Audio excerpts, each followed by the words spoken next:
Hello, ladies and gentlemen, welcome along to part 24 of the Indeterminate stuff. And here we see Kenbury Kerman on the surface of Paul. He's collecting all of the science data from the science bays, from the thermometer, the gravioli, the goo, and the materials bay. And he's preparing to get back up and dock with the expressway to Heck. This mission has gone pretty well, and he's waiting for the expressway to Heck to go around the planet, or is it some sort of raisin bran muffin? I don't know. It's a planet. It's a muffin. Who knows? So inside the cockpit, Kenbury, this is the Kenbury's view as he takes off from the surface. What he sees, which is not very much, he gets a nice view of the ground as he takes off and flies his way back to the expressway to Heck over the bran muffin surface of Pole. So there we are, bringing it up to the altitude of the expressway to Heck, and so I got my maneuver node to rendezvous with the expressway to Heck. Yeah, there's me tweaking it around, trying to get it as close as possible, but eventually I get it to a position where I'm pretty happy with, and so we burn to rendezvous. Burn to rendezvous. So Kenbury Kerman has done a very good job. Everybody's happy with his performance on this mission. He's you know, really showing his stuff. Really showing he's got that stuff. Yes, he does. So now we have a problem, because this ship has no RCS. It has RCS thrusters, but it has no RCS fuel because the fuel tank on it is empty.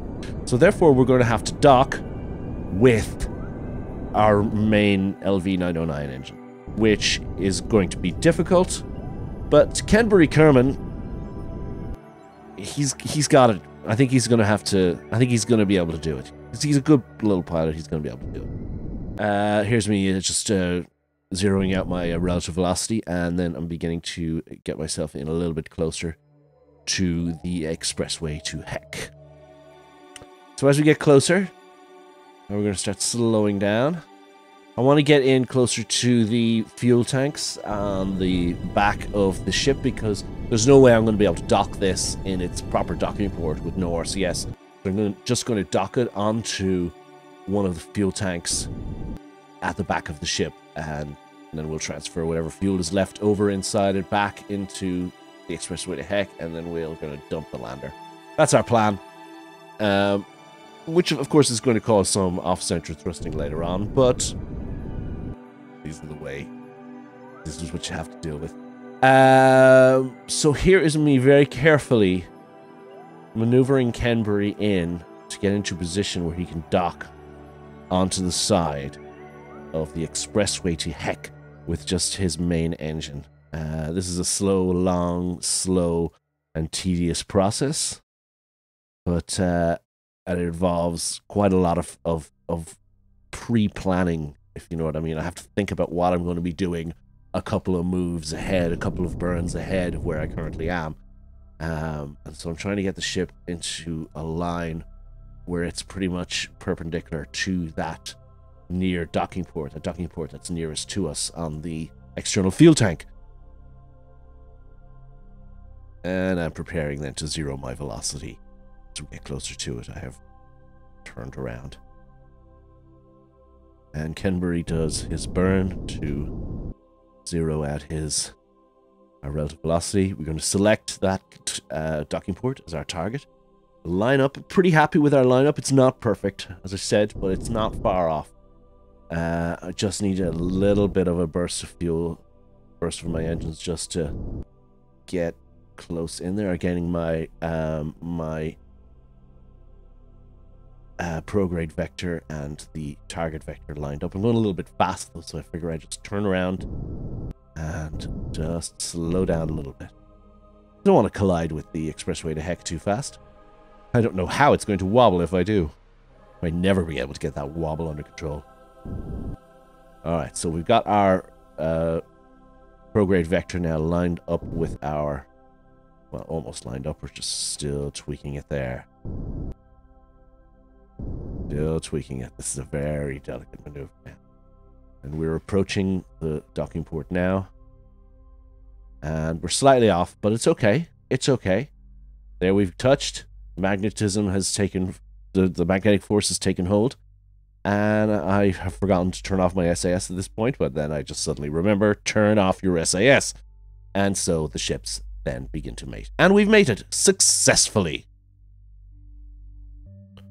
So the next thing that I need to do is to transfer any fuel out of the lander back into the mothership, which is only going to take a second.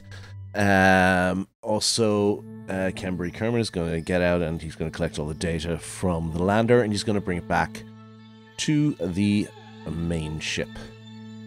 And then we need to decide what we're going to do next. It was so long since I started this mission that I couldn't remember what the next phase of the mission was, and then I remember that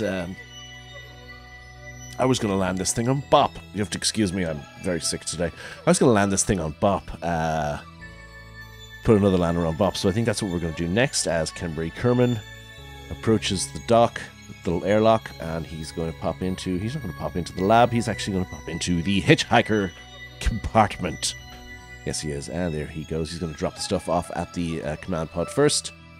To, I think it's Dilbury Kerman who's in the command pod. Difficult to tell at this point.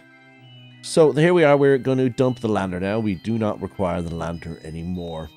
And I'm going to slowly rotate the ship around to push the lander out of the way. And allow it to live here forever. Forever in orbit around the giant bran muffin. Or as we like to call it, Paul. So, there it goes. Slowly rotating away in a Discovery sort of fashion. If you remember your 2010 The Odyssey 2. So, we're leaving that lander there for future generations to remember. And so the Expressway to Heck is now going to burn its way out. We're going to drop down in orbit, down into the orbit of Bop. Now then, Bop is on a very inclined orbit, so we're going to expend a lot of fuel changing our inclination to get us an encounter with Bop. But here is now where we get the problem. You'll notice that as soon as I started my engines, the ship started to rotate. That's because we now are off-center because we only got one of those landers, so I had to pump a bit of fuel around into the empty tank and basically eyeball it, and well, it took me a little while of faffing about, but I finally got it, and now we're running pretty well. You can see from the attitude controller on the bottom left of the screen when my engine's turning, my engine's running, it's moving around to try to keep us going on our correct orientation. Excuse me. So anyway, we get it through, and here's me setting up the inclination change burn. Again, that's quite a lot of faffing about, but we don't really need to go into that in detail. And there we say goodbye to the wonderful Paul. Goodbye, Paul. You've been branny and muffiny to us, and it's been very nice. So that was the first time I landed on Paul, so I was very happy with it. And so here we are, going again to do our inclination burn, and I forgot about the issue with our off-center thrust. And so it reared its ugly head here again. So again, I'm faffing about, moving fuel around, and in this case I moved too much fuel around, so I now was over heavy on the other side, so I had to move the fuel back, and yeah, it was quite a bit of a panic trying to get this to work. But finally I got it back semi-balanced again, or balanced enough that I could burn, and she was slowly increasing the throttle here to see how it affects my attitude control on the bottom left there, and it seems to be working pretty well. So some of these maneuvers were, the timing was slightly off, but not so far off that they interfered with the missions. And so here's me finishing up the burn now, finally. The ship is very wobbly. It's such a wibbly wobbly ship. But we've got it. Burn complete. We are now have the same inclination as Bop. And so another maneuver node. I was setting up a maneuver node now to intercept Bop, and I had to wait quite a few days to get a window from where I am. I didn't really think ahead on this, so I was in a really terrible place. So I had to wait, like it was like 100 days before I could actually do the burn. So while I was waiting, I decided to transfer some, transmit some of the data that I've collected to transfer it back to Kerbin, some of the data that I can get 100% back from if I transmit it. So eventually we make our burn to give us an encounter with Bop. And we burn. And there we have it. We are now on a course for an encounter with Bop. So set up an alarm there for a change of sphere of influence. But anyway, we get in there, and there is the giant space turret itself. Yes, it is Bop. We are approaching Bop. A very, very unsettling looking place, I must say. Somebody left that thing floating in space, and they really should have flushed it, I think. So here we are doing our orbital burn to bring us into orbit around the giant poo. Yes, it is a giant poo. Oh dear. Yeah, so I'm dropping down quite low because I want to come in quite low. And what I didn't notice, and you may notice it there, what I didn't notice at the time, was I was actually coming in on a retrograde orbit. That mistake will also rear its ugly head fairly soon. So there's me just doing a final circularization burn. And next thing on my list is, who the hell am I going to send down to the surface? Now, I could send Kenbury down again, but I don't think I'm going to do that. So to help us, we're going to use the Final Frontier mod, which lists all of our people on this ship and what they've done. And, well, Dilbury, strangely enough, this is his first mission. I didn't realize that. Errod has had a couple of missions. Jan has had no missions. Kenbury is also his first mission. So I'm looking through to see who's got what and who's you know, who needs this more than anything. Well, I figure at the end, you know, Dilbury has done, Dilbury has flown us out here, so I figure Dilbury's the one. So Dilbury will be bringing the lander down to the surface. So, and then I had a slight bug here where no matter what I do, I couldn't get him out from the door. I kept clicking on it. God, I can't wait to actually I can update this game to the latest version.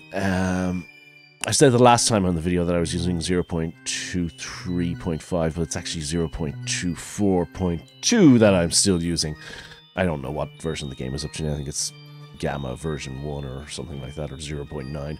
So anyway, here is Dilbury Kerman making his way out to the lander to land on the giant space poo, or Bop. The Bippity Bop. And he's just there checking to make sure that there was some extra... Oof! And he face planted into the side of the ship. That always happens. Always happens to somebody in my games. I don't know. These guys just aren't the best EVA guys. It's nothing to do with me, obviously, because I'm fantastic at absolutely everything I put my hand to. Dilbury gets in and prepares to go down to the surface of the big, giant space poo.